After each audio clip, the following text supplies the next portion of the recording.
Well, next up, we are talking about India-Canada diplomatic relations. Well, in the midst of the controversy surrounding the killing of Hardeep Singh Nijjar, India has continued to respond strongly to Canada.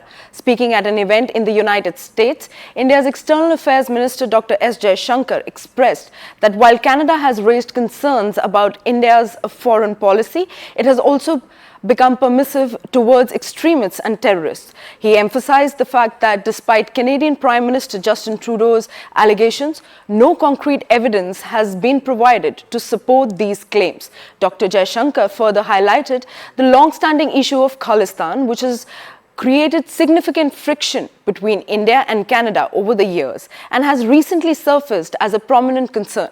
Now, he also confirmed that he has had discussions with U.S. National Security Advisor Jake Sullivan and Secretary of State Antony Blinken regarding the Canadian situation, and they shared the American perspective and assessments on the matter.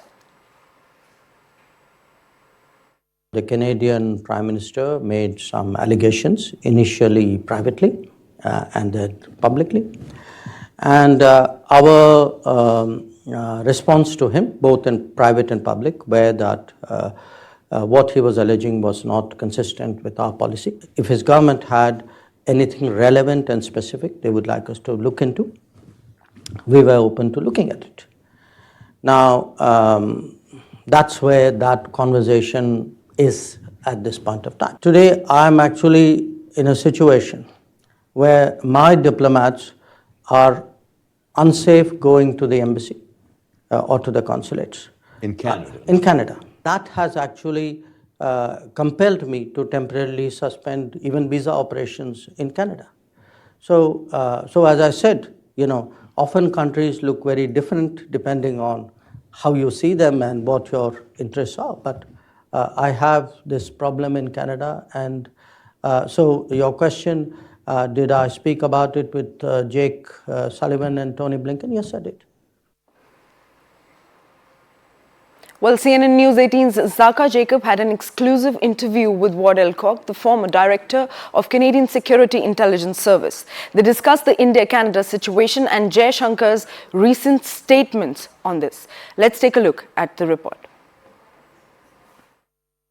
In the world of intelligence, when there is so much secrecy shrouded around it, this kind of public accusations, a prime minister of a country standing up in parliament and making public accusations against another country, would that be considered normal or would it be odd? When you first look at it, one would probably say that it is odd, but having said that, the circumstances themselves are odd. It's not very often that a country stands accused of having carried out an assassination. A democratic country is accused of carrying out an assassination in another country. And as I understand it, although I'm obviously not involved and wasn't party to any of the discussions, the government of Canada has said on a number of occasions that it sought to have discussions with the Indian government before the Prime Minister made his statement, but didn't make any progress in those discussions with the Indian government. And I guess the other comment I would make is that apparently there were considerable rumors within the community here already in some press coverage of that and of other possible leaks that were about to come out that would probably have forced the issue onto the public stage in any case. Mr. Elcock, the words that were used by the Canadian Prime Minister were credible allegations.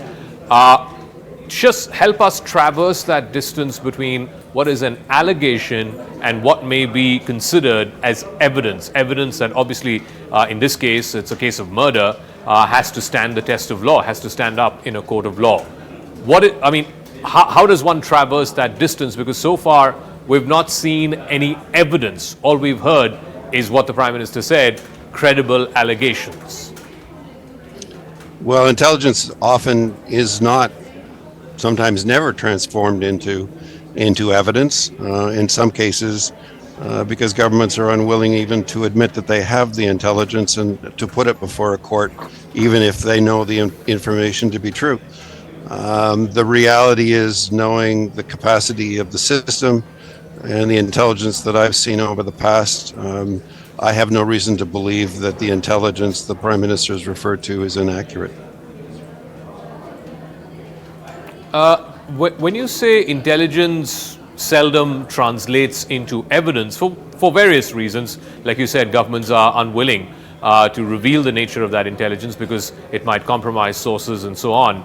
But what are we typically looking at? Are we looking at chatter of diplomats? Are we looking at encrypted messages being decoded? What typically would construe as intelligence which leads to these credible allegations of potential Indian involvement? It could be any of those things. It could also include human sources. It could include a number of things. Given that the government has been so clear in its position, Canadian government has been so clear in its position, it is likely that there are multiple sources of intelligence. It would be extraordinarily rare for any Canadian agency or indeed the government to proceed on the basis of a single source of reporting. So that would say to me that there were certainly more than three, but how many other sources of intelligence, I don't know, but certainly multiple sources.